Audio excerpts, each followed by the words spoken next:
कृष्णमुपासितुमस्य सजमिव नामावलिं ततवै त्वरितं वितरे देशा तत्साहित्यादिजामुदम्। हम जो है ए ऐ ओ औ चतुर्विवाह यहाँ तक पाठ चला लिए थे, ठीक है। हाँ, इसमें कोई शंका है? इसके आगे भी हो गया। इसमें कोई शंका नहीं है। चलिए, अब इसके बाद आया है अम इति विष्णु चक्रम, ठीक है ना। अम में जो अनुस्वार है वो चक्र सदृश होने के कारण इसको क्या नाम दिया? विष्णु चक्र नामकरण किया गया है। बोले इसमें फिर अकार जो पड़ा है, बोले अकार उच्चारण के लिए है, ठीक है। अकार किस लिए है? उच्चारण के लिए। उच्चारण के लिए है। निकालिए, पेज निकालिए। तो बोले अकार उच्चारणार्थ, ठीक है ना। अब कह रहे हैं एते बिंदु स्वरूप वर्ण विष्णु चक्र नाम, बिंदु स्वरूप वर्ण होने के कारण इसको विष्णु चक्र नामकरण किया गया। और पाणिनि में इसको अनुस्वार कहा है, और अन्यत्र इसको बिंदु भी कहते हैं, कोई लव भी कहते हैं, ठीक है। स्पष्ट है? चलिए आगे। अ इति विष्णु चाप, अ में जो अर्धचंद्राकृति वर्ण है विष्णु के चाप सदृश होने के कारण क्या नाम किया इसको? विष्णु चाप। चाप मतलब धनुष, ठीक है। कह रहे अर्धचंद्राकृति वर्णो विष्णु चाप नामा, अर्धचंद्राकृति जो वर्ण होता है उसका नामकरण क्या किया? चाप। विष्णु चाप नामकरण किया गया। अनुनासिक च, पाणिनि में इसको अनुनासिक कहा है। नासिका भवोयम, इसका स्थान जो है नासिका स्थल है। सानुनासिकास्तु मुखनासिका भवः, अनुनासिक के साथ होने के कारण इसको क्या कहते हैं? मुख एवं नासिका उच्चार्यमाण कहते हैं। कैसे? माँ उच्चारण करते हैं तो आ जो है क्या है? आ में जो पड़ा है ना वो कैसा है? मुख और नासिका से उच्चारण होने के कारण इसको मुख नासिका भव, इसका स्थान कहाँ है? मुख और नासिका स्थान है। बोले अह इति विष्णु सर्गः, ठीक है। अह मतलब जो है विसर्ग को विष्णु सर्ग नामकरण किया गया है, ठीक है। अब बिंदु द्वयाकार वर्णो विष्णु सर्ग नामा, बिंदु द्वयाकार वर्ण, दो बिंदु के आकार वर्ण को विष्णु सर्ग नामकरण किया गया। पाणिनि में इसको विसर्ग कहते हैं, विसर्जनीय भी पाणिनि में ही कहते हैं। विशिष्ट और अभिनिष्ट नष्ट न करके और कोई अन्य व्याकरणकार कहते हैं, ठीक है। यहाँ तक हम थोड़ा विचार कर भी लिए थे कल। अब सूत्र आया कादयो विष्णु जनाः, क्या है? कादयो विष्णु जनाः। कादय ककार को आदि करके जितना वर्णमाला है, ठीक है, जिसको हम क्या कहते हैं? व्यंजन कहते हैं। जितना भी व्यंजन वर्ण है सबको विष्णु जन नामकरण किया गया है। बोले क्यों विष्णु जन नामकरण किया गया? तो कह रहे हैं ककारादयो हकारांता वर्णाः विष्णु जन नामा न भवन्ति, ककार से लेकर के हकार पर्यंत विष्णु जन नाम से कथित है, विष्णु जन नाम से इसको कहा गया है। बोले जब विष्णु जन नामकरण जब किया आपने, बोले क्यों किया? विष्णु जन से क्या तात्पर्य है आपका?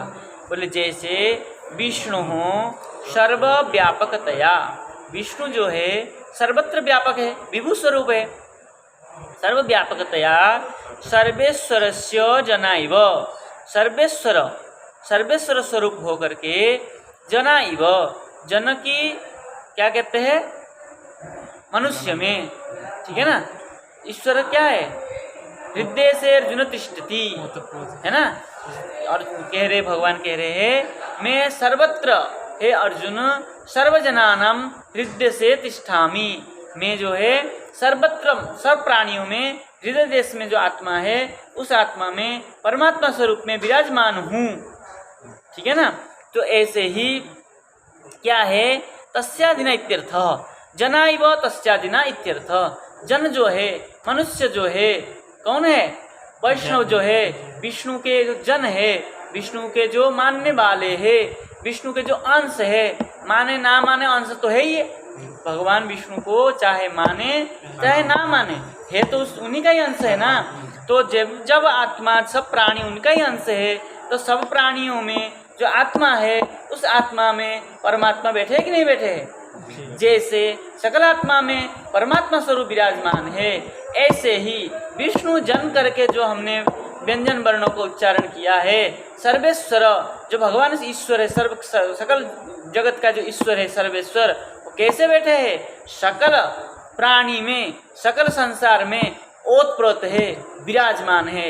इसलिए जैसे विष्णु जन वैष्णव सब प्राणी क्या है, भगवान के अलावा भगवान को छोड़ करके कुछ कार्य नहीं कर सकते हैं, ऐसे ही व्यंजन वर्ण जो है सर्वेश्वर स्वर वर्ण के बिना उच्चार्यमान नहीं हो सकते हैं। इसलिए है यह जो क्या है व्यंजन वर्ण को विष्णु जन नामकरण किया गया है। बोले कौन कौन है, बोले क ख ग घ ग च छ ज झ ञ ट ठ ड ढ ण त थ द थ न प फ ब भ म य र ल व श स स ह। ठीक है, ये जो क से लेकर के ह तक है इसी को विष्णु जन नाम से नामकरण किया गया है। बोले क्ष वर्ण जो है ये संयोग वर्ण है, इसलिए क स संयोग तु क्ष। एते व्यंजनानि, ये जो है व्यंजन वर्ण कहा जाता है। पाणिनि में इसको क्या कहा है, हल कहा है। हल क्या कहा है, हल कहा है। ठीक है, बोले ठीक है। ये जो है विष्णु जन है, इसमें से दूसरे सूत्र आया है यह वर्जितास्तु बलाहा। बल प्रत्यय करके किसको कहा है, बल करके जो विष्णु जन में से, ठीक है ना, किसको छोड़ दे, य का छोड़ दे, केवल य का छोड़ दे तो बाकी जो बच जाता है उसको क्या कहते हैं, बल कहते हैं। बल कहा जाता है। पाणिनि में इसको रल प्रत्याहार करके कहा है। रल, हाँ रल। ये पाणिनि के सूत्र तो बड़े कठिन पड़ेंगे, किसी को हल, किसी को कच्छ, किसी को। ठीक है, हमारे इसमें बल कहा है, बल मतलब बलराम। ठीक है, बल है, बल है, बल बलाहा, ब ना, हाँ वाला हा, व कर दिया। वामन का वा नहीं है ना, नहीं बलराम वाला वो है, गलत है क्या, बला, ठीक है ना जी, बलराम। ठीक है, बोले इसमें से थोड़ा प्राणायाम कर। अब जो है इसमें से विष्णु जन में से जो विष्णु वर्ग है उसको कहने जा रहे हैं। ठीक है ना जी, क्या है, बोले ते मानता पंच पंच विष्णु वर्गाहा। ते मतलब विष्णु जने, विष्णु जने, ते विष्णु जने मानता मौद अंत तक, अंत में म तक, मतलब ककार से लेकर के म तक, म अंत मानता पंच पंच विष्णु वर्गा। क से म तक जो है 25 वर्ण है। कितना वर्ण है, 25 वर्ण है। 25 वर्णों से 5-5 करेंगे तो 5 भाग होगा। 5 भाग में जो है 5-5 करके क्या है, विष्णु वर्ग कहा है। जैसे ते मतलब विष्णु जना, उसमें से ककारादयो मकारांता वर्णा, ककार को आदि करके मकार तक, मकार अंत तक क्या है, वर्णा पंच पंच विष्णु वर्गाः भवन्ति। 5-5 जो है विष्णु वर्ग नाम से वर्गीकरण किया गया। वर्ग था, विष्णु जोड़ दिया उसमें, विष्णु वर्ग। क वर्ग, ख वर्ग था, क विष्णु वर्ग। क वर्ग मतलब क का विष्णु वर्ग, ख वर्ग, ग वर्ग, च वर्ग, ट वर्ग, त वर्ग, प वर्ग। 5 वर्ग होता है इसमें। ठीक है ना, कहते हैं एते वर्गाः। अन्य लोग इसको केवल वर्ग नाम से कहते हैं, हमारे यहाँ विष्णु वर्ग करके कहा है। ठीक है, बोले क ख ग घ, क ख ग घ ग इति क वर्ग। ठीक है ना, एवं च वर्ग, ट वर्ग, त वर्ग, प वर्ग, अपवर्ग, अपवर्ग, हाँ अपवर्ग, पवर्ग, यत्र पवर्ग नास्ति इति अपवर्ग। ठीक है ना, वहाँ प फ ब फ म का विस्तार किया है। जहाँ प फ ब भ म नहीं हो वो अपवर्ग है। प से क्या लिया है वहाँ विस्तार है। अच्छा अच्छा, पाप वगैरह। हाँ। अच्छा अच्छा, ठीक है ना। ठीक। चलिए, एते कुचुट दुपु नामानश्च, पाणिनि में इसको कु चु टू तू पू करके छोटे में कहा है। कु मतलब क वर्ग, चु मतलब च वर्ग, टू मतलब ट वर्ग, तू मतलब त वर्ग, पू मतलब प वर्ग। ठीक है ना। कुचुट तुप एते नामानश्च, इस पाणिनि में इसको कुचुट तुप करके कहा है।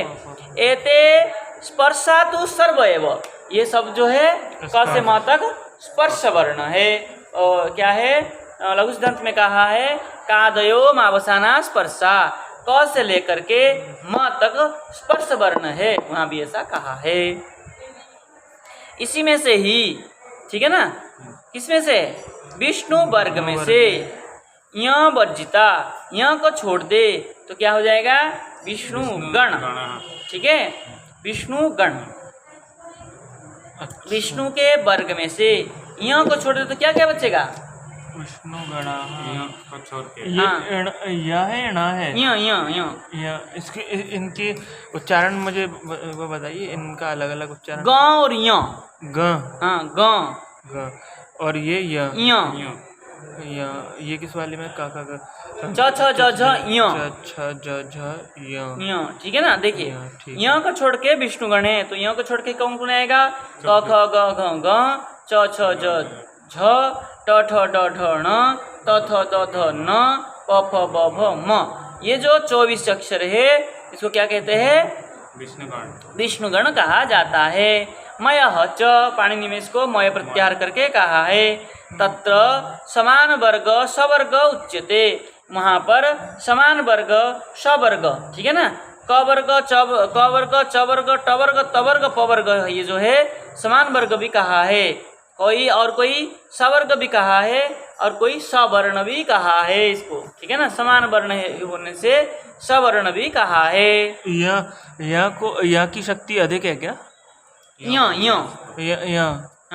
यह की शक्ति अलग है, विष्णु जन में भी, सॉरी विष्णु वर्ग में भी बाकी लोग विष्णु गण हैं और ये अलग है इस पर। ठीक है जी। अब देखिए, अब इसमें से ही क्या किया, पहले ये जो वर्गों के प्रथम अक्षर है उनको नामकरण किया। प्रथम को क्या नामकरण किया, द्वितीय को, तृतीय को, चतुर्थ को, पंचम को नामकरण अलग अलग किया। पाणिनि में इसका भी वर्णन है, ठीक है ना, लेकिन खूब कम मिलता है। हाँ ठीक है। चलिए, तो वर्ग का प्रथम क्या था, क च ट त प, क वर्ग का क, च वर्ग का च, ट वर्ग का ट, त वर्ग का त, प वर्ग का प। ये जो प्रथम अक्षर है इसको नामकरण किया गया है हरिकमलानी, और ये प्रथम होने से इसको प्रथमा भी कहते हैं। ठीक है, इसको चय प्रत्याहार नाम से पाणिनि में कहा जाता है, लेकिन हमारा पुस्तक में चप करके छप गया है, ये जो है गलत है। इसका क्या है, चय प्रत्याहार है। क्या कहते हैं इसको, चय। इसको ध्यान रख लीजिएगा, पुस्तक में आपने सही कर लीजिएगा। ठीक है। अब वर्गों का द्वितीय जो है, क वर्ग का ख, च वर्ग का छ, ट वर्ग का ठ, त वर्ग का थ, प वर्ग का फ, ये जो द्वितीय वर्ण है इसको नामकरण किया गया है हरिखड्गाः। ठीक है, द्वितीय होने के कारण कोई इसको द्वितीय भी कहते हैं, और इसको पाणिनि में छव अथवा खव करके कहना पड़ता है, क्योंकि वहाँ पर जो है ये इसका कोई प्रत्याहार नहीं बना है, क्योंकि वहाँ प्रयोग के अभाव होने के कारण, इसका कोई वहाँ प्रयोजन नहीं होने के कारण, कोई सूत्र में कहीं पर इसका नहीं लगने के कारण इसको प्रत्याहार वहाँ नहीं बनाया गया है। किंतु यहाँ पर हमें बनाना पड़ रहा है, क्योंकि हरिखड्गा करके हमारा सूत्र है। धातु में, धातु प्रकरण में सूत्र है, भू धातु में हरिखड्गस्य हरिकमलम हरिघोषस्य हरिगदा नरस्य, ये सूत्र में हमारा हरिखड्ग करके प्रयोजन है, इसलिए हमको यहाँ हरिखड्ग मानना पड़ा। जब हमारा सूत्र में प्रयोजन होने के कारण माना, तो पाणिनि का हम क्या कहेंगे इसको, तो प्राचीनों ने छप करके लिख दिया था, क्योंकि पहले को जो च और प लिया था, च ऐसे इसको छ फ ले लिया, ये छप करके कोई प्रत्याहार नहीं बन पाता है आदिरंतेन संहिता इस नियम के अनुसार, किंतु हमें छव अथवा खब करके प्रत्याहार मानना पड़ेगा। ठीक है, खब खब छब अथवा खब। खब हाँ, वह पाणिनि के अनुसार इसको मानना पड़ेगा। ठीक है। और तृतीय जो है क वर्ग का ग, च वर्ग का ज, ट वर्ग का ड, त वर्ग का द, प वर्ग का ब। ये जो है तृतीय जो है इसको हरिगदा नामकरण किया गया है। गजड़ दबा हरिगदाहा। ठीक है ना। इस तृतीय होने के कारण इसको तृतीय भी कहते हैं। पाणिनि में इसको जस कहते हैं। ठीक है ना। जब अगड़ दस, तो इसलिए जस कहते हैं। और हमारे पुस्तक में जवह च करके लिख दिया गया है। इसको प्रिंट मिस्टेक मानिए अथवा हाँ, ठीक है ना, इसको जस मान के चलिए। ठीक है। अब देखिए चतुर्थ वर्ण जो है क वर्ग का घ, च वर्ग का झ, ट वर्ग का ढ, त वर्ग का ध, प वर्ग का भ। ये जो घजड़ दबा है हरिघोष है। ठीक है ना। हरिघोष करके नामकरण किया गया है। ये चतुर्थ अक्षर होने के कारण इसको चतुर्थाहा भी कह सकते हैं। और पाणिनि में झभय घड़ दस करके जो है उन दोनों में से बनता है, इसलिए झस करके पाणिनि के अनुसार झस बनेगा। झभय घड़ दस, तो झ भ घ ढ ध इनको लेकर के झस प्रत्याहार पाणिनि में बनाया गया, इसलिए पाणिनि में इसको झस कहा है। पाणिनि कठिन पढ़ने वाला है। चलिए अब जो है वर्णों का पंचम अक्षर है। क्या क्या है? ग, य, ण, न, म। क वर्ग का अंतिम जो पंचम वर्ण है ग है। च वर्ग का य है। ट वर्ग का ण है। त वर्ग का न है। प वर्ग का म है। ये जो पांच अक्षर है पंचम वर्ण है, इसको हरिवेणवः करके नामकरण किया गया, हरिवेणु नामकरण किया गया है। ये पंचम होने के कारण, पंचम अक्षर होने के कारण इसको पंचम भी कह सकते हैं। अनुनासिक है ग, य, ण, न, म। ये नासिक अनुनासिक होने के कारण इसको अनुनासिक भी कहा है। पाणिनि में इसको यम प्रत्यय कहा। क्या प्रत्यय कहा? यम। यम गण नम, इसलिए यम प्रत्याहार कहा गया है। एते मुख नासिका भवाहा। ये जो हरिवेणु है इसका स्थान मुख और नासिका से उच्चार्यमान है, इसलिए इसका स्थान है मुख नासिका। ठीक है। बहुत सूत्र हो गया और आज इतना ही रहने देते। जय जय श्री राधे श्याम।